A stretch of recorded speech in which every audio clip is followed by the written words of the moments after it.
Hello and welcome to the Green Woman Tarot. This is a reading for Pisces for the second half of January 2021. So that's from the 15th to the end of January. And it's a general reading just to see what sort of energies are around you at this time, to see what's on the cards for you. But before we delve into the tarot reading, I need to consult the oracle, and this is the Magical Times Oracle, and I'm going to use it to draw a couple of cards just to start your reading off. So let's see what words of wisdom the mysterious oracle has for Pisces for the second half of January 2021. What messages are here for Pisces for the second half of January 2021? What does Pisces need to know?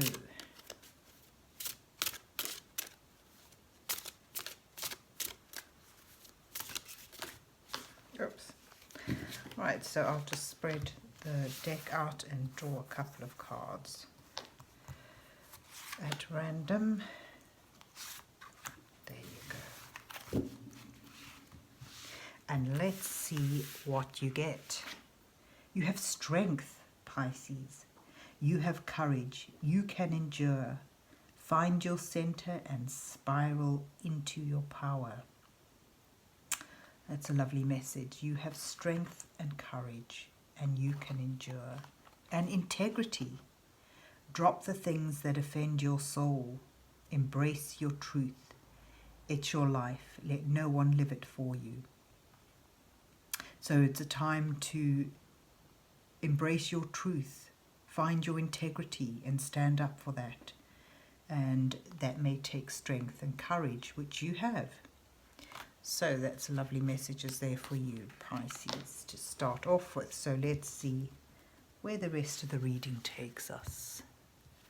Let's see what's on the cards for Pisces for the second half of January 2021. What messages are here for Pisces for the second half of January 2021. What does Pisces need to know?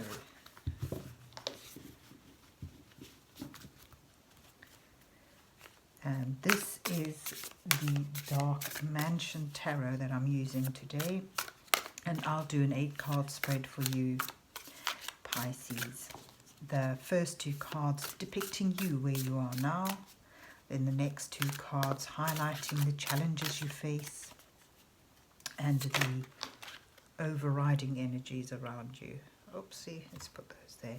And then the following 2 cards will offer some guidance from Spirit, and the last 2 cards will reveal your possible outcome.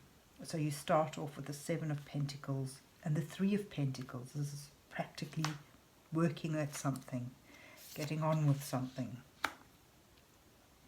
And then you have the 10 of Cups and the Hermit, highlighting your challenges. And then you have the Star and the High Priestess. That's as your guidance from Spirit. And then we have the Hanged Man. Gosh, that's a lot of major arcanas for you coming out here. And the Queen of Swords is your outcome card. And then you have the King of Cups at the bottom of the deck. The King of Cups is about mastering your emotions so that you're able to lead and interact with people in a compassionate and almost empathic manner. It's been able to offer guidance and support in you know, to be like a rock in stormy waters. So that's your bottom of the card, bottom of the deck card. But where you start off with, it shows, you know, practically working towards something. This may well be in collaboration with others, under someone's guidance perhaps for some of you. Making progress, a sense of making progress with something. And it also entails a bit of patience, where you've set down the, you've done a lot of the hard work. You've set down roots, firm, solid foundations, and you're beginning to build up something that can bring you practical value. But it's still a work in progress. It's not time to reap the rewards yet. Patience is required.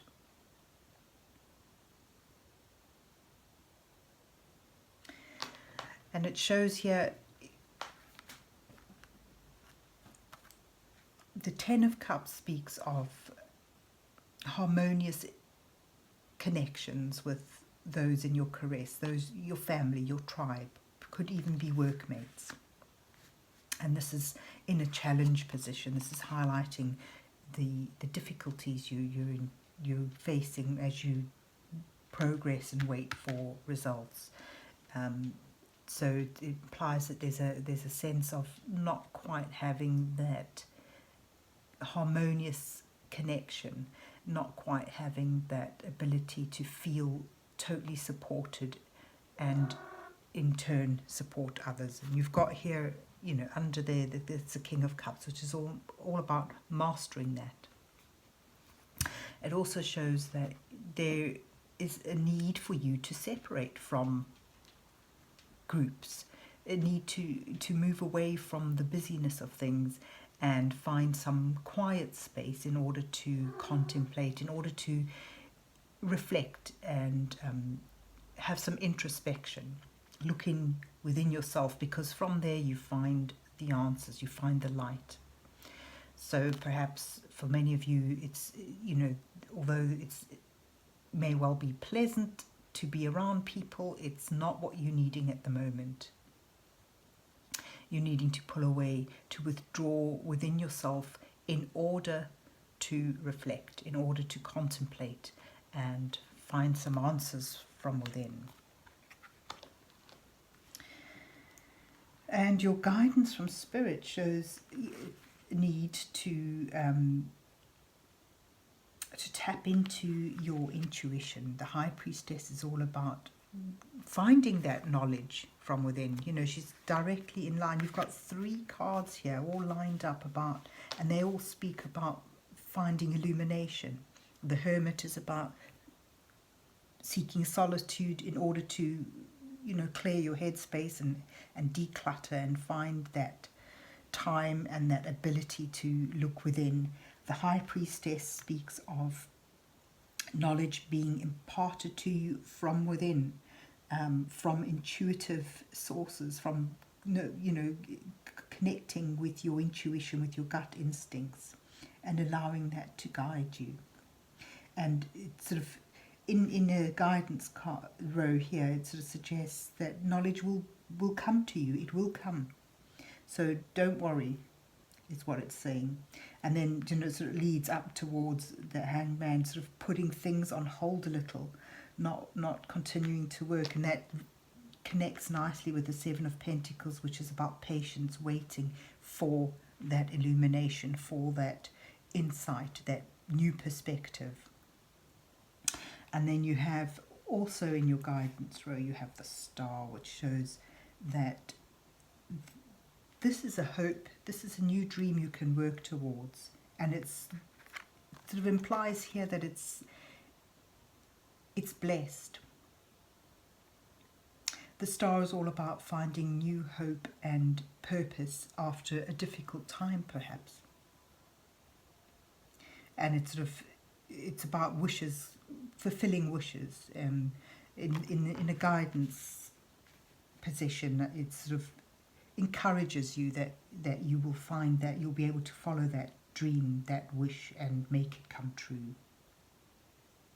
It's a beautiful, beautiful, gentle energy, the Star. New hope, a promise of being able to find a dream and manifest it. So it's sort of very encouraging here, you know, sort of just keep on working, even though you may need to, there's something you need to do within yourself, away from the busyness of things, and it requires patience and waiting as well.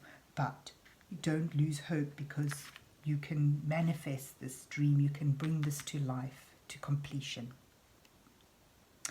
And if you're able to do all that, withdrawing, inner reflection and tapping into your intuition and continuing to hold on to that hope, that dream, it shows that you reach that point of a new perspective, enlightenment. And once again, you'll be ready to spring back into action. But having reached that new perspective, having found that answer from within, having found that enlightenment intuitively, it shows here with the Queen of Swords that you may be making an important decision, something that may cut ties. The Queen of Swords is quite a warrior queen with discipline and intellect. She makes an important decision. She rules with discipline and wise knowledge, having taken past experiences and using them in a knowledgeable way to increase her intellect and making a decision with her mind rather than being ruled by her heart. So it shows, you know, this new perspective you may gain may lead you towards making a decision. And I get a sense, looking at everything, it's about cutting ties with something, about going it alone a bit. The Queen of Swords often depicts, well, traditionally it was used as like to depict a woman who is divorced or separated. But in a more general sense, I get an impression here that there'll be the cutting of ties. You may go alone. You may take a path. This introspection may lead you to move more on your own in something. And, you know, the integrity card fits very well with the Queen of Swords. It's about truth and honesty and making an important choice or decision, sticking with it determinedly because you know it's your truth. And, you know, here you have, it's your life, let no one live it for you. Embrace your truth. Drop the things that offend your soul. So it fits really well with the Queen there. So I see you, you know, having found a new perspective, having found that answer from within, it causes you to drop something, to sloth something that is not embracing your truth, that doesn't fit comfortably with you. And, you know, you have the Strength card here showing that you can endure this time of inner reflection and the struggle you may endure as you face your truth and make your decision. Find your center and spiral into your power. So there you have it. It sort of shows working towards a dream, but in so doing you may, through some time of reflection and intuitive contemplation, you may find there's something you need to sloth, and that it sort of brings you towards embracing your truth, finding your integrity and having the strength to stand by that. And, you know, through it all, you've got the King of Pentacles showing a mastery of your emotions. This is something, you know, there's definitely seems to be something to do with making a choice or decision that needs you to use your head, to keep your head above the clouds and not be, and to be in control of your emotions, not to be swept along with them. So there you have it, Pisces. I hope that you enjoyed your reading and that it resonates with you. And if so, please remember to hit the like, share and subscribe buttons, and then have yourself a good month and God bless you. till we meet again.